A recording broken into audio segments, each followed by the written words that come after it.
What's up, grinders? Welcome back to the channel. Okay, we're finally going to do a react to this, which is hopefully the last video in the great saga. It's not even a trilogy anymore. What are we up to? We're up to a, what do you call a trilogy plus one?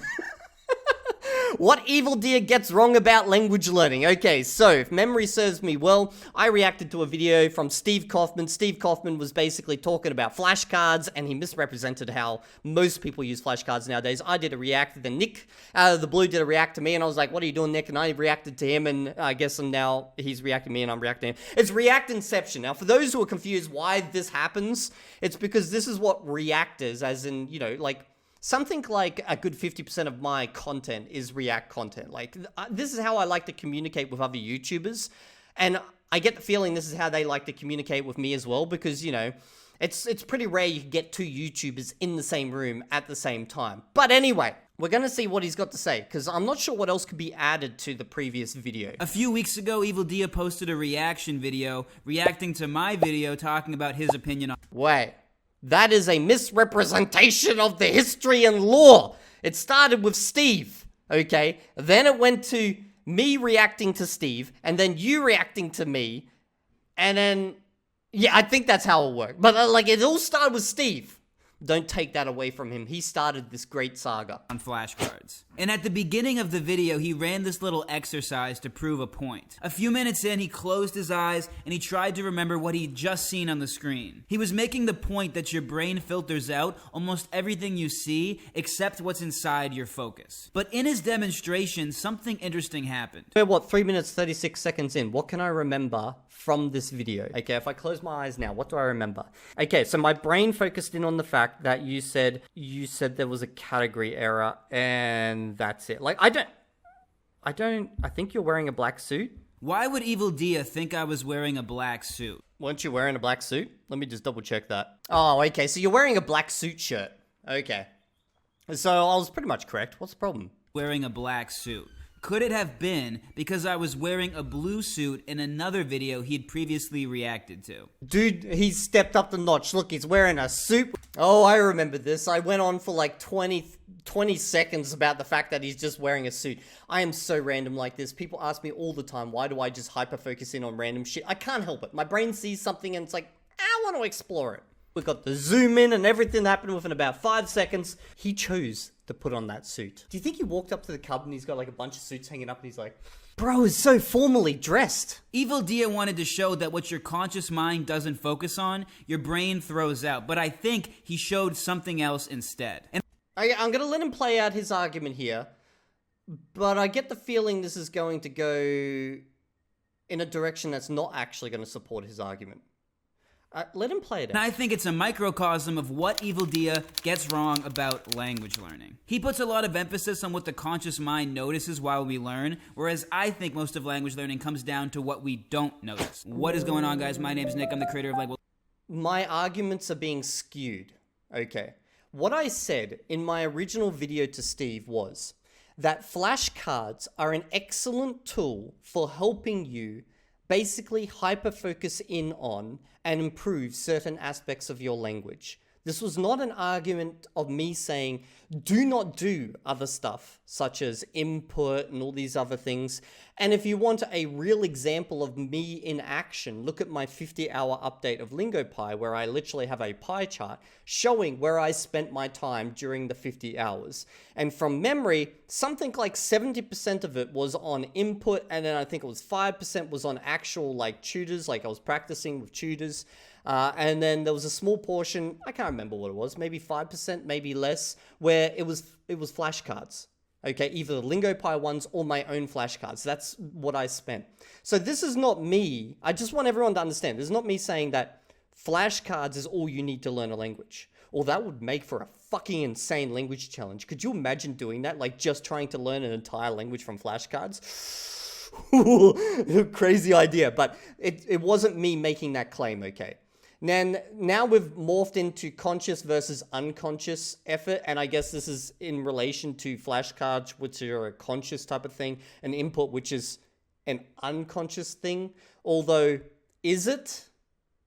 Like, you still are focused, And there is still aspects you focus in on when you're watching. Like, watching input is, I wouldn't say it's an unconscious, like, if you're fully not paying attention at all, then you're going to get no value from it. You still need to pay attention, focus in. That's why they say watch stuff you actually enjoy. But anyway, let's hear what he's got to say. Analytics and a fluent speaker of the Spanish language. The ultimate point Evildea was trying to make with that exercise is that most of what comes through your brain when you're listening to input gets discarded. Your brain is excellent at filtering out the vast majority of stuff it cannot utilize at that exact moment. And that is so true. Your brain does this.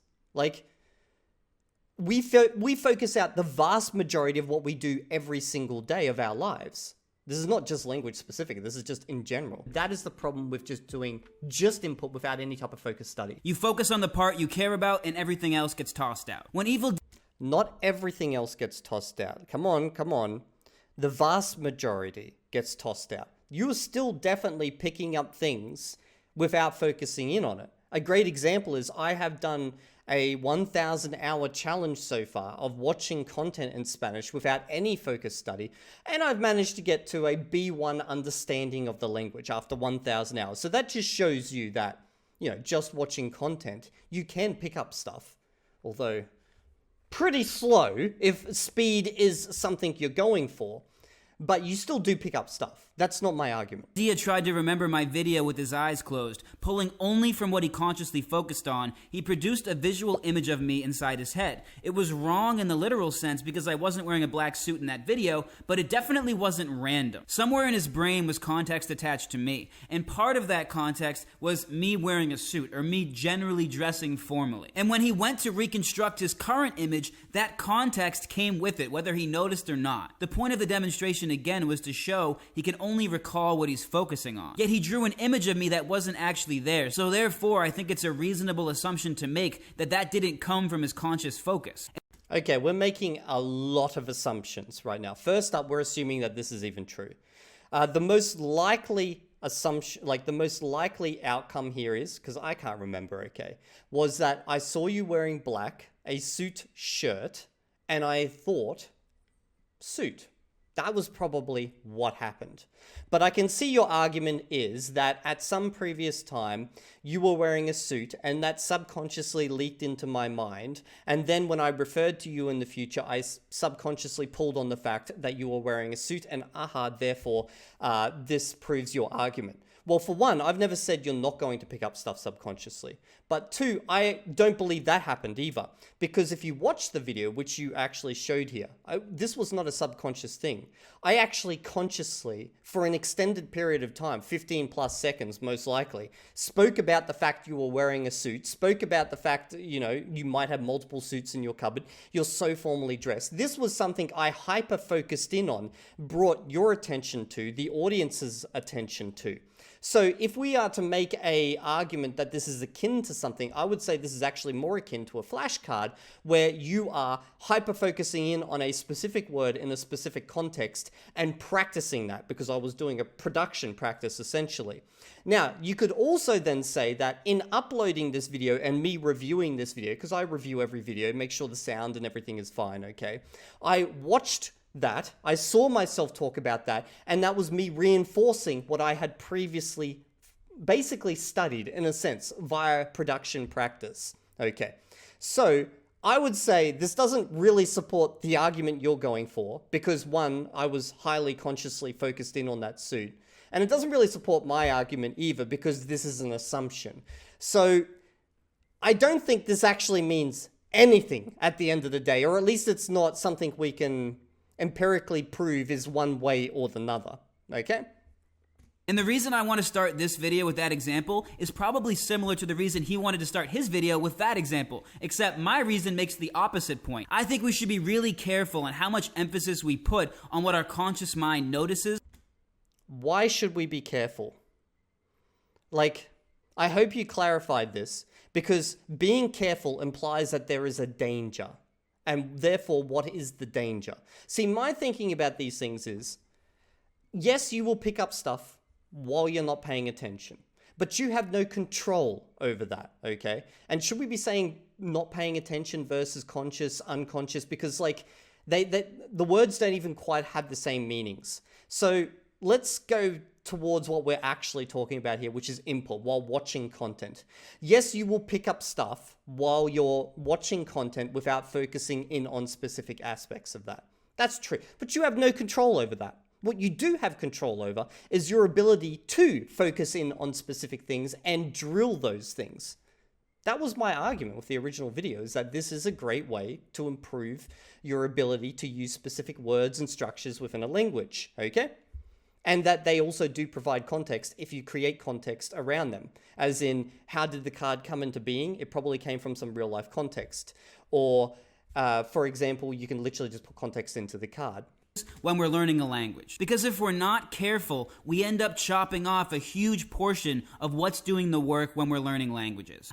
Okay, so if you watch my 50-hour update on LingoPie for Chinese, about 5% from memory, I can't remember exactly, someone can check this, I got a pie chart in it, goes to conscious study of flashcards, okay? So it's not like I'm here on my channel saying you must just do flashcards alone. Like, that would be insane. I've never said that once on my channel. I've always said that flashcards are an excellent tool to help you in your language learning journey. No, Evildea is a programmer, so I assume he has a math background. I would ask this question. Does it make sense that all the information outside your focus when you're listening to input goes to zero? Or does it make more sense that your brain counts it, even just a little bit? If it goes to zero... Okay, I have a series where I've shown this. It got me to a B1 level after 1,000 hours. That there is proof it does not go to zero. But it is also proof that the vast majority of that 1,000 hours has been, it's gone. Like, I've gotten a tiny little bit from each and every video I've watched, but the vast majority of it is gone. Then sure, focus is everything. Whatever you didn't deliberately take notice of might as well have not happened. But instead, even if we get just a tiny bit of information around the peripherals of our focus, then the argument doesn't work. Because even if what's outside your focus is minuscule sentence by sentence, over hundreds and thousands of hours, that stuff compounds into something gigantic. Take any minuscule amount of anything, I don't think you, are you aware of the fact that I've actually walked through and done this? I've performed this test with myself. I have a series of me performing the exact test that we're talking about right now. Like, I don't need to go into the math of this. I've lived this. Like, I know exactly what the benefit of 1,000 hours of input is. Okay? I think that makes me quite unique in this space, is that I actually trial out things, such as what we're discussing right now, for an extended period of time. I know what 1,000 hours gets me. It gets me to an A2 plus B1 understanding of the language, with certain other aspects around gaming being slightly higher in comprehensibility. Okay? I don't need to talk in this blurry, oh, well, we may get tiny little bit of here and a tiny bit. I know what I get from it. Okay? And I know what I also get from flashcards, because I have my LingoPie series where I did a 50-hour update in Chinese. And since my last 50 hours, by God, has my Chinese improved. Wait until you guys see my next 50-hour update. And a big part of that was literally due to sub-optimized flashcards as provided by LingoPie. Now, obviously, then I got the practice sessions and just the fact that I'm doing more, I guess.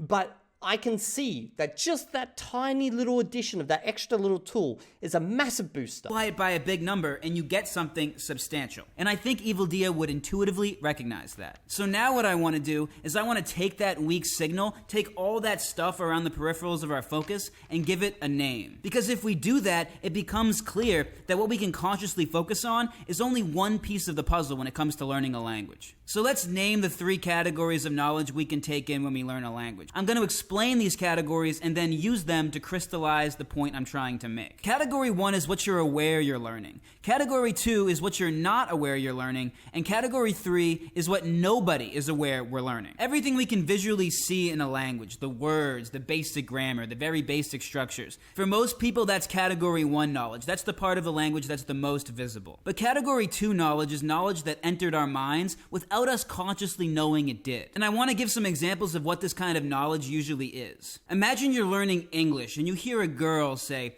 "I'm going to the mall with my bestie." Now, in the moment, you might not have focused on the fact that it was a girl who said, bestie. All you care about is bestie means friend, therefore I understand the sentence, I carry on. But you might notice over time that only women ever use that word, and that context...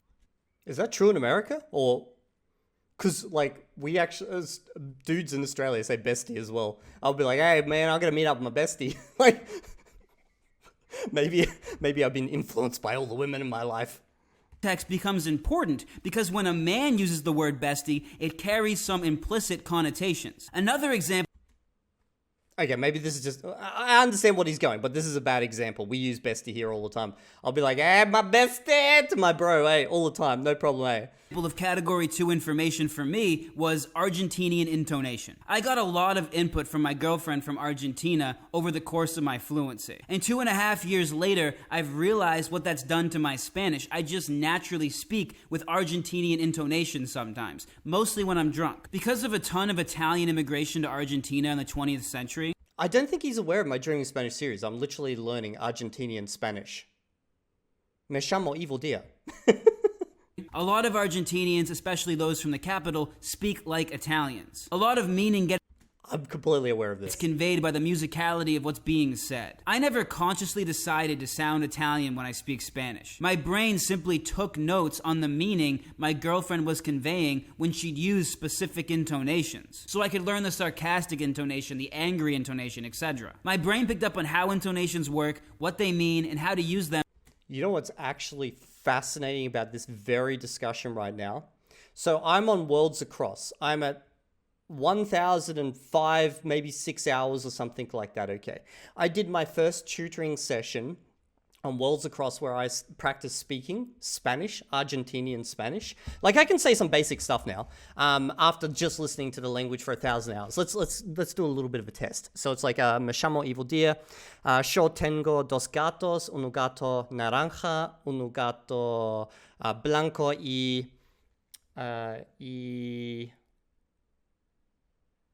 what the fuck? What's my other cat's color? I forgot my other cat's color. But like, the point I'm trying to get here is, as soon as I did my first tutoring session, the one thing I kept getting wrong is that in Spanish, Argentinian Spanish, maybe Spanish in general, like the end of the sentence goes up with a question. And we kind of do this in Australian English, but for some reason, I kept reversing this in Spanish. I don't know why. It's not like I've never practiced speaking Spanish before, but for some reason it was reversed. And my tutor kept picking up on it. And it's not even a part of like Australian English. So I'm not sure what language it's coming from. Maybe it's not coming from Esperanto. Maybe it's coming from Chinese. But like, for some reason, I kept making that one mistake, and he kept, repeating, you keep doing this. You gotta like lift the N for questions, lift the N. So it's like, that's 1,000 hours. Somehow I got that one random fucking thing wrong constantly on my first like speaking session. Like, the grammar and stuff started to come out, not too bad. Yo quiero hablar español contigo, stuff like that. Like, I'm starting to get that stuff coming out.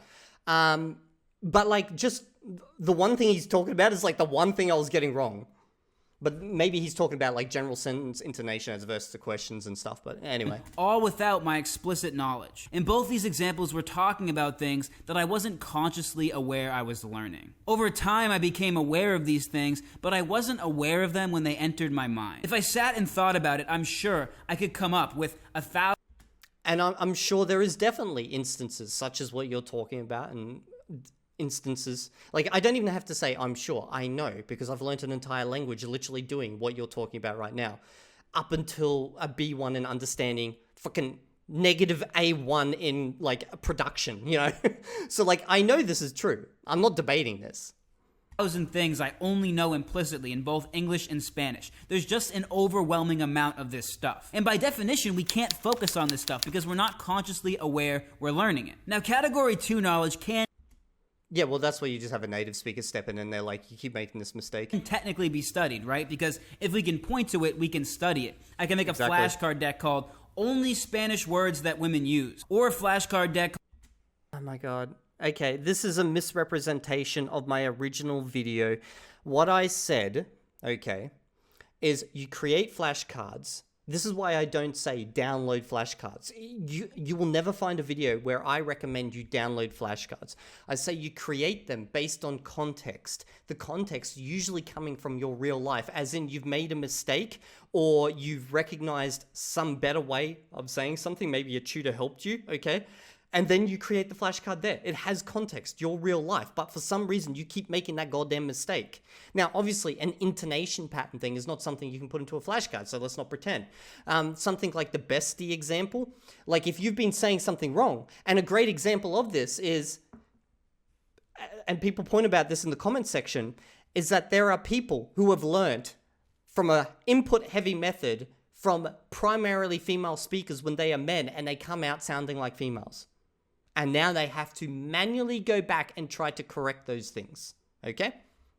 So yes, you will pick up things, even things you don't want to pick up. Called Spanish spoken in an Argentinian dialect that would reveal the person is angry with you. I would make fun of you if you did that, but you technically could do it. However, Category 3 knowledge cannot be studied. Category 3 knowledge isn't, oh, I didn't realize that until you pointed it out to me. That's Category 2 knowledge. Category 3 is stuff that's so implicit that nobody knows we know it. Now, Category 1 knowledge and Category 2 knowledge, those were personal categories. Those are things that are different between people. People who do more explicit study are going to be more consciously aware of what they're learning. But in Category 3, we have things about language that nobody has noticed. No psychologist, no linguist, nobody. Anything in Category 3 that I try to give an example of will just become Category 2 knowledge. So I literally can't give you an example of anything in Category 3.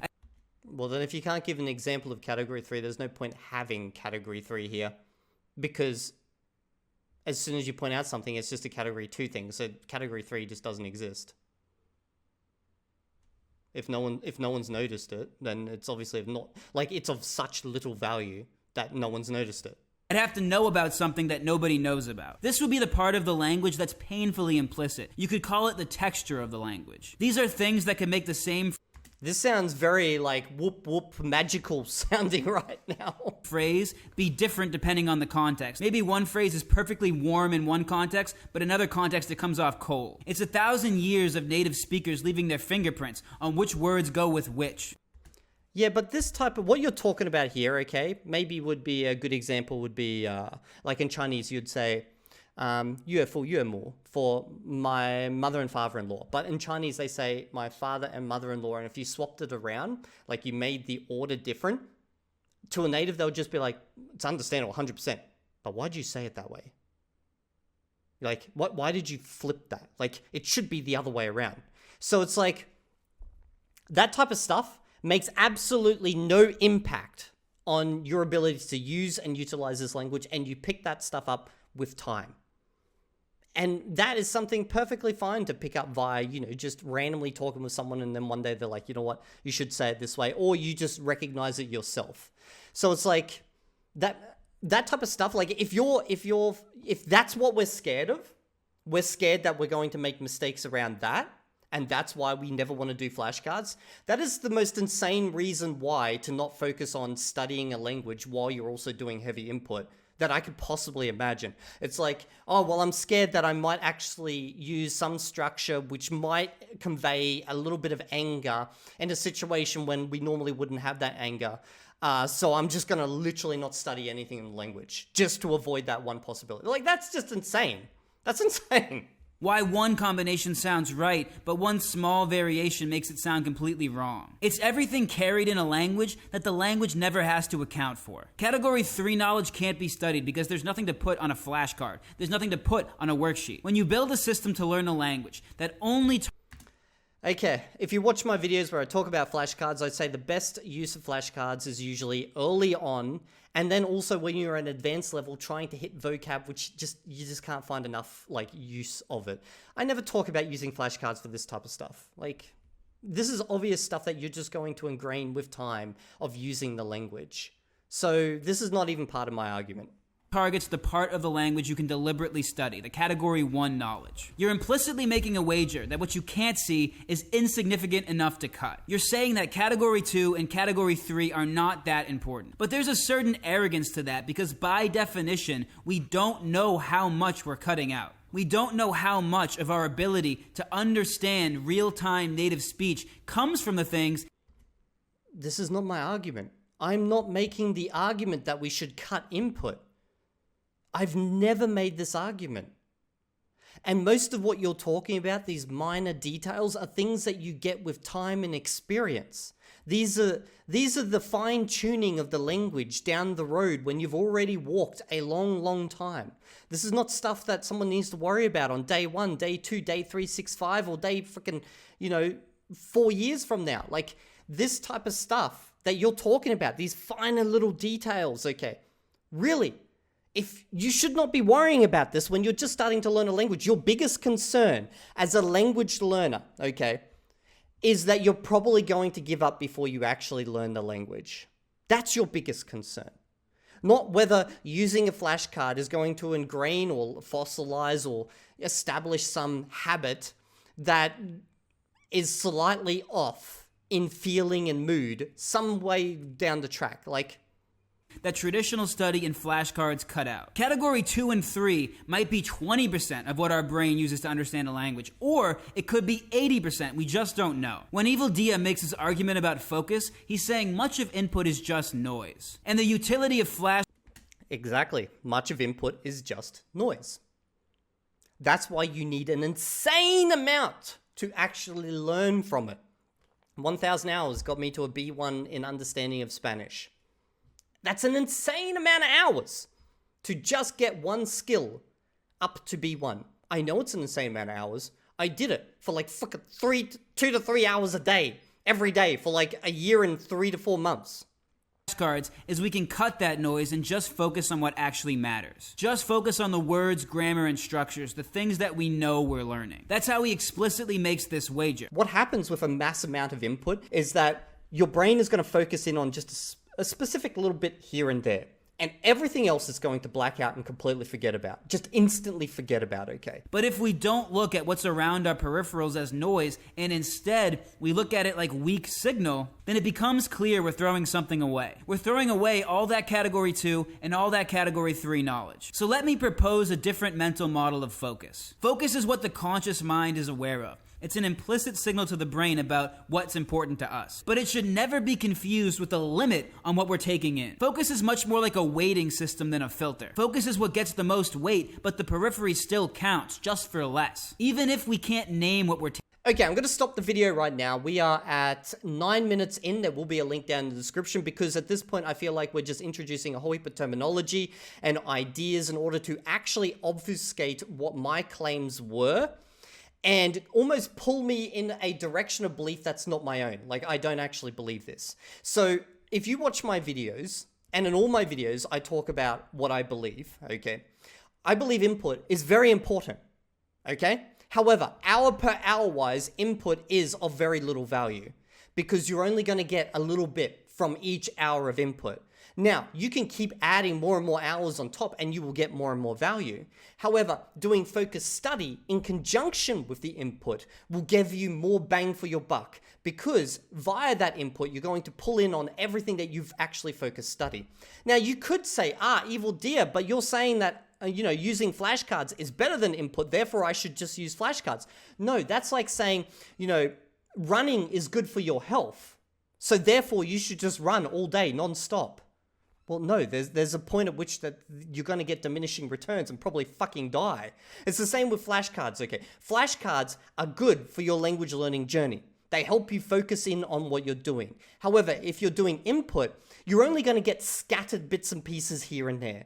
Now, how much of that you're getting subconsciously or not, it's hard to say. It's not something we can measure. The best you can do is just keep slapping hours on top and hoping for the best. But at least with focused study, you have some control over your journey, the process, okay?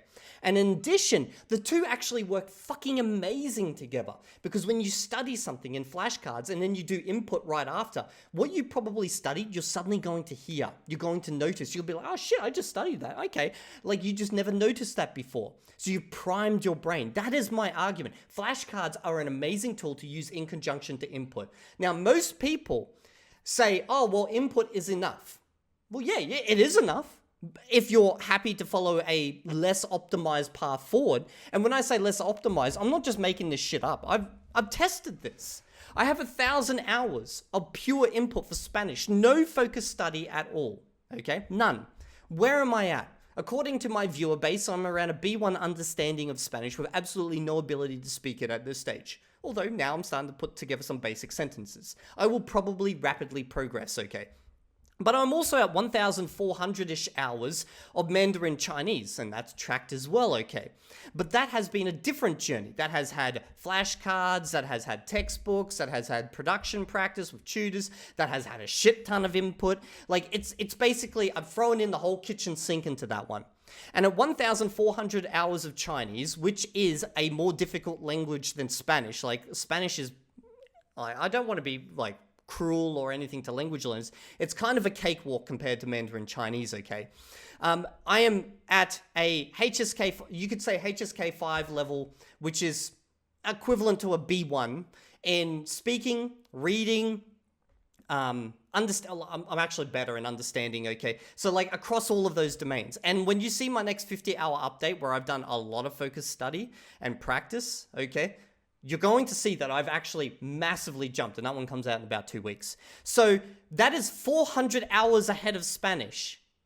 Okay, and maybe in 400 hours, my Spanish will be equivalent to my Chinese is right now. You could say, well, I'll have a B1 ability to use the language and maybe a B2 understanding, okay. Maybe I'll be slightly ahead, but this is for a language. Spanish is a language, which is vastly easier compared to Mandarin Chinese. And it's a language where I should have a leg up because I am a fluent speaker of Esperanto, probably 10,000 hours in that language.